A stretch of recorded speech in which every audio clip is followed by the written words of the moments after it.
아, 주변 사람들 전부를 속였다. 전부 속았다. 자, 이게 일단 어떤 사건에 대한 재판입니까? 네, 제주에서 있었던 일인데요. 대리석 사업에 투자를 하면은 큰 돈을 벌게 해주겠다. 이렇게 속인 사건입니다. 근데 본인 회사 부하 직원뿐만 아니라 본인이 사귀던 내연녀 그리고 내연녀의 가족까지도 속였습니다. 2019년 11월부터 2020년 11월까지 있었던 일인데 피해자는 19명이고요. 총 20억 정도가 피해를 입었습니다. 조금 구체적으로 설명드리면은 네네. 대리석 사업에 투자를 하면 원금 보장을 해주겠다. 그리고 추가로 매달 10%에서 15%의 수익금을 주겠다. 이런 식으로 사람들을 속였습니다. 피해자 중에 가장 많은 피해자는 4억 원까지 피해를 당했습니다. 그렇군요. 와, 연리 10에서 15% 수익률이라는 건 이거는 장난이 아닌데 말이죠. 대리석 사업이 그렇게 많이 남을까 싶은데, 자, 그런데 이 30대 남성 사기를 친 대상이 회사 관계자들 뿐만이 아니었네요. 그러니까 일단 회사 관계자들을 속인 거는 속인 건데 더 문제는 보통은 이제 본인과 아주 친밀한 관계 있는 사람들에게는 별로 이제 사기 행각을 잘 안 하죠. 보통 안 하죠. 대회에서 사기를 쳐서 이제 뭐 가족들이 사는데 쓰거나 뭐 이런 경우는 종종 있어도 근데 문제는 내연녀, 그 내연녀의 부모 형제, 또 내연녀의 지인들, 거기다가 본인의 매형, 뭐 또 외조카, 가족 관계 있는 사람들까지 얘기를 했단 말이죠. 이제 보통 제가 이 사건에 대해서 여러 번 얘기했는데 세상에 월 10에서 15%면 1년에 100% 넘습니다. 아, 그러네요. 그렇죠? 이런 정도의 수익은 없어요. 예, 워런 버핏도 예. 불가능하지 않아요? 그래서 이런 류의 접근은 거의 100% 사기다 저렇게 말씀드리는데 그래도 내연녀 입장에서 또 가족 입장에서는 아 그래도 우리 가족인데 나한테 그러진 않겠지. 아 여기 진짜 대박 사업이구나 생각하고 투자했을 거란 말이죠. 이런 모든 것들이 이제 죄질을 더 안 좋게 만든 한 요소가 된 것 같습니다. 예.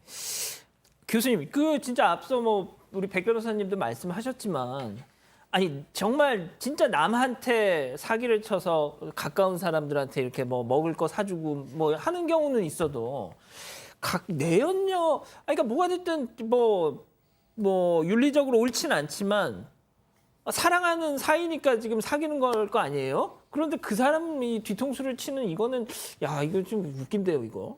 그러니까 내연녀 입장에서는 그 남성이 내연남이라고 생각을 했을는지 모르지만 이 남성의 입장에서는 내연녀는 그냥 표면적인 내연녀고 그 내연녀라고 하는 그 관계를 통해 가지고 오히려 그 주위에 있는 사람들에게 그 소위 사기 범죄 같은 경우는 신뢰에 대한 배반이거든요.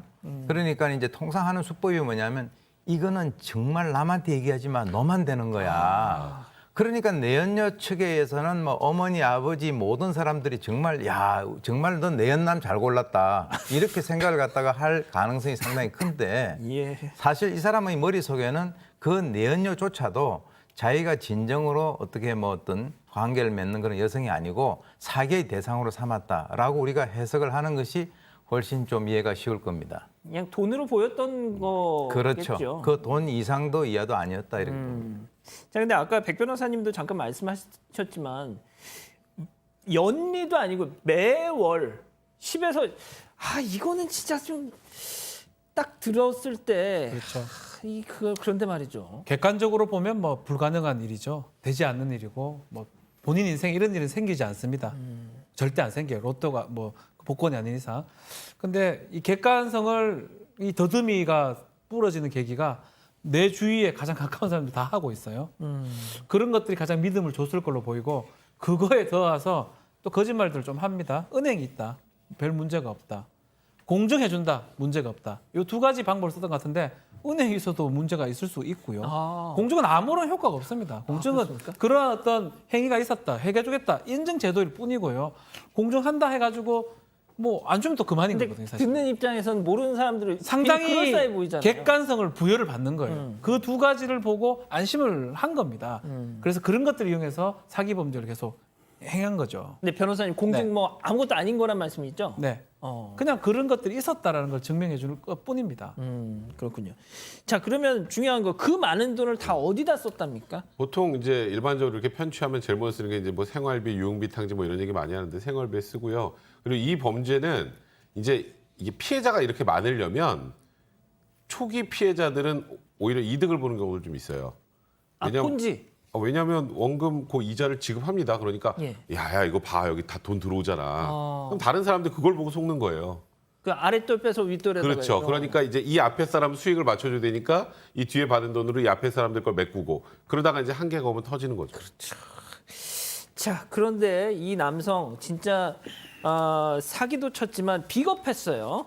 네, 지난해 3월에서 11월까지 사기를 치다가 지난해 11월에 돌연 이제 잠적을 했습니다. 도망을 한 건데요.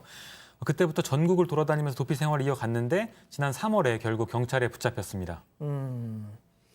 자, 그래서 일단 뭐 재판에 넘겨졌을 텐데 네. 법원 판결은 어떻게 나왔어요? 사기죄죠. 특정 경제범죄 가중처벌법상의 사기가 될 수가 있고요.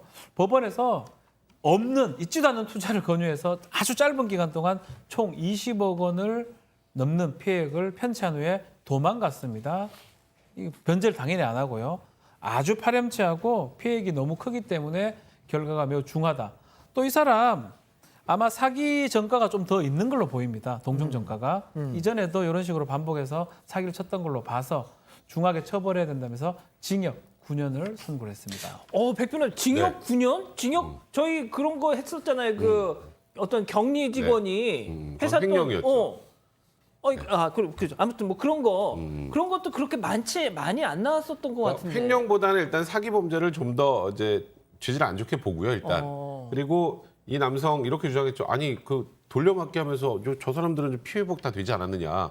그거는 뒷사람 꼬시려고 꼬드기려고 한 수법이지 그 사람 피해 회복시켜 줄 하는 행동이 아니고 일부는 그렇게 하면서 그래서 앞에 제가 그랬죠. 앞에 피해자들은 예. 원금보다 더 많이 받는 경우들이 종종 있어요. 근데 그 사람들은 불만이 없을 테니까. 그렇죠. 근데 그렇더라도 이게 결국은 다른 피해자를 더 유인하기 위해서 수단에 불과했던 것이고 이렇게 불특정 다수의 많은 피해자를 반복적으로 양산한 경우에는 이제 특별 가중인자에 해당해서 최대 10년 6개월까지 양형 기준표 돼 있단 말이죠. 그러니까 재판부가 굉장히 죄질이 안 좋다라고 판단한 거고 그래서 지금 아까 저희 앵커도 깜짝 놀란 것처럼 징역 9년을 선고를 한 거고요. 결정적으로 그 앞에 피해자들 일부 돌려받은 걸 제외하고 후속 피해자들 돌려받을까요? 못 피해 보기 거의 받죠. 불가능하다. 이것도 참작이 된 겁니다. 그렇군요. 자, 교수님. 제가 지금 이 내연녀들 뒤통수 친 그런 사건이 혹시 있나 싶어서 제가 검색을 해봤더니 의외로 되게 많습니다, 지금. 그럼요. 얼마 전에 저희가 사건반장에서 다뤘던 건데 백 변호사님 계셨을 때 내가 기자인데 우리 신문사에서 본부장 승진을 해야 되니까 기름칠을 좀 해야 되니까 돈이 필요하다 해가지고 지금 물어봤잖아요. 승진할 때 네. 필요하냐고. 기자 정말 아무것도 아닌데 그 본부장 승진할 때 돈 주고 그런 거 없거든요. 근데 내연녀한테 1억인가를 받아가지고 이렇게 사기를 이게 내연녀하고는 언제든 그냥 빠이빠이 할 수 있으니까 이러는 걸까요?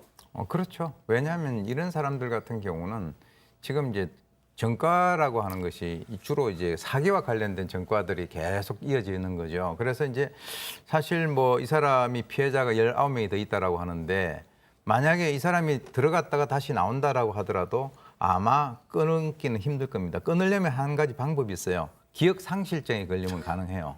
왜 그러냐면 사기쳐서 돈 벌었던 그 기억이 너무나 강렬하기 때문에 정상적인 어떤 경제 활동이 거의 불가능하다 이렇게 보시면 되고요. 그래서 이제 경찰에서도 수법 수사를 하게 되는데 이 사람이 제일 잘할 수 있는 방법은 이 사기로서 생활의 일부분이니까 이 사람은 나와 가지고 다른 범죄가 아니라 이 사기 범죄를 다시 저지를 가능성은 상당히 높다.